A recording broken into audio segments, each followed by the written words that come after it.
We continue with the chapter reading of the report of the Senate Select Committee on Intelligence and U.S. House Permanent Select Committee on Intelligence, section 28 pages. This section of the report I'll be talking about is other Saudi government officials in the United States who may have been in contact with the September 11th hijackers.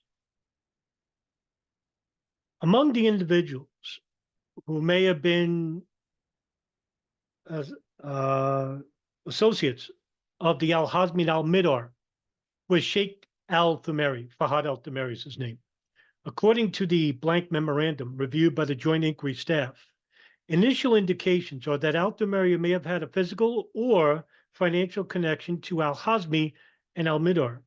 But we are still looking at this possibility. Well, it's no longer a possibility now with the latest Operation Encore documents from the FBI and the Office of Military Commission's Candace Trail document. We now know that Fahad al-Thumeri definitely had connections to Nawaf al-Hazmi and Khalid al-Midar and knew about their their meeting with the coming to the United States as early as late December of 1999. And this was when they arrived at the meeting of the Al Qaeda leadership in the summit meeting in Malaysia. Al-Thumeri is an accredited diplomat at the Saudi consulate in Los Angeles. He was hired by Muwassid al-Jarrah, who is the foreign Islamic affairs head at Washington, D.C. And he's also considered one of the imams at the King Fahd Mosque in Culver City, California. You can see there's a big redaction here. According to FBI documents, the King Fahd Mosque was built in 1956 from funding from the Saudi Arabian Crown Prince Abdulaziz. The mosque is attended by members of the Saudi consulate in Los Angeles and is widely known for its anti-Western views. FBI documents indicate that Modar Abdullah drove al-Hazmi and al-Midar to the King Fahd Mosque before al-Midar returned to Saudi Arabia. Actually, he didn't go to Saudi Arabia. He went to Yemen to visit his pregnant wife. Several individuals on the East Coast, when the hijackers may have met, also had connections to the Saudi government. Also, the terrorist attacks, the FBI discovered during September 2001, an individual, Salah al-Hussein, stayed at the same hotel in Herndon, Virginia, where al-Hazmi was staying at the same time. Now, the FBI went to interview him, and it says here, according to FBI documents, al-Hussein is apparently a Saudi Interior Ministry employee official. He claimed not to know the hijackers, but yet he met Nawaf al-Hazmi and stood in the same hotel. But agents in the FBI's Boston field office believed he was being deceptive. The interview was terminated when al-Hussein either passed out or feigned a seizure requiring medical treatment. When he went to the hospital, he was actually released. And it says here, he was released from the hospital several days later and managed to depart the United States despite law enforcement efforts to locate and re-interview him. Salah Hussein is the uncle of Sam Omar al-Hussein. Sami al-Hussein is connected to the Islamic Assembly of North America and is subject of an FBI counterterrorism investigation. The FBI also discovered that Salah al-Hussein is a major contributor to the Assembly of North America, a nonprofit organization based in Michigan and is dedicated to the spread of Islam worldwide.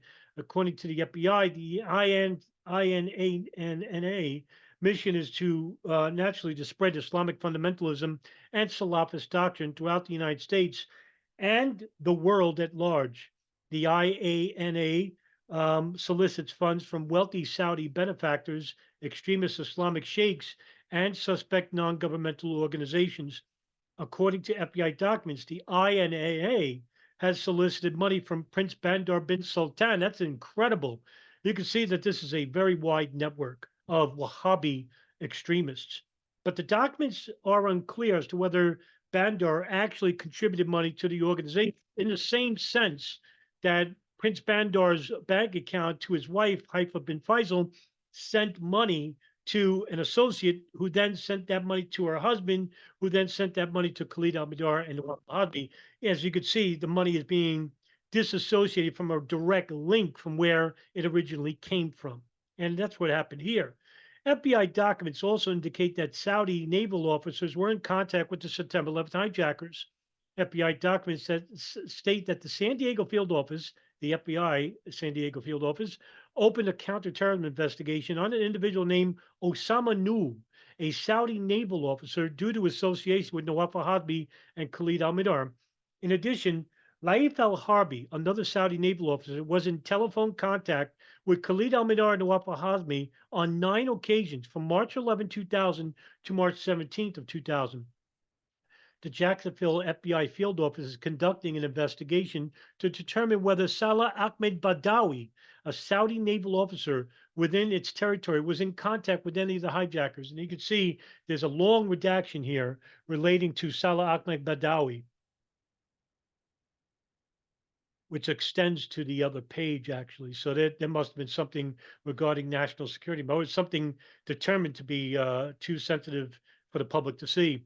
The FBI has also discovered some more tenuous components between Saudi government personnel and the hijackers during the course of the Pent Bomb investigation. There was a follow up to the Pent Bomb investigation for many of you who know me and through this channel was the Operation Encore. Some of the FBI agents involved with Pent Bomb were not satisfied with the initial results, so they went and opened up another operation following Pent Bomb, which was Operation Encore.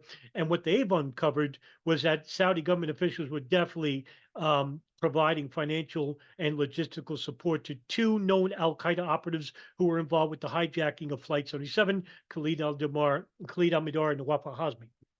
For example, according to the FBI, an individual named Fahad Abdullah Saeed Bahkari was close friends with with September 11 hijackers Ahmed al-Ghamdi and Hamza al-Ghamdi.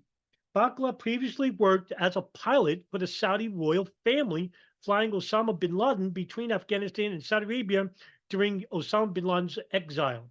In addition, an FBI source stated that September 11th that he or she was 50% sure that al-Mihdhar was a visitor at the apartment in McLean, Virginia, that was occupied in July and August of 2001 by Hamad Abdullah of the Saudi Embassy Military Division.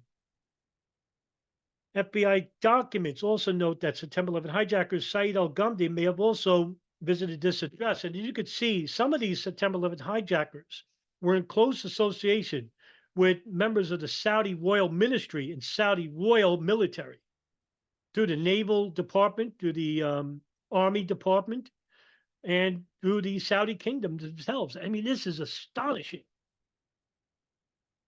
And as you can see, that's the end of this chapter. But wow, what a revealing chapter that was, because now this actually shows that a number of Saudi government officials and military personnel were in close contact with at least 5 of the September 11 hijackers there. That's the end of this chapter. And really, thank you very much for showing interest, because I think this is really important to show the wide nexus of how foreign intelligence and domestic intelligence was so closely linked to the September 11 hijackers in terms of monitoring and, of course, in terms of logistical support. And just remember this, with foreign intelligence, I'm talking about Saudi Arabia and Israel, they seem to have had a closer connection to the hijackers than domestic intelligence.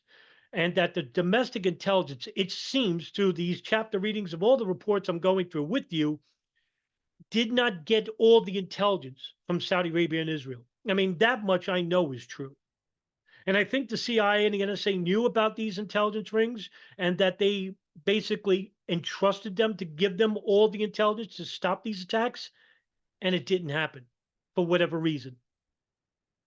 And I wouldn't like to see, my followers to act, in a rushed manner and say, well, everybody's involved. No, it's not. Now, I'm going to be safe to say that the CIA, especially at the officer level, can't say so much for the management level, didn't want the attacks to happen. The analysts may have not wanted to share information because they were running an operation that was covert and illegal, and that these analysts probably knew about the foreign intelligence services being here and entrusted them to give them everything, and they didn't, because it benefited both Saudi Arabia and Israel for these attacks to happen, because the United States would go on to basically invade the countries that they're enemies with. Does that sound like a rabid conspiracy theory? I don't think so. All right, guys, listen, Stay safe, be careful. If you live in the tri-state area, we're expecting a major snowstorm here. So be on the watch. And thank you very much for listening in and watching. And I'll see you next video. Take care, everybody.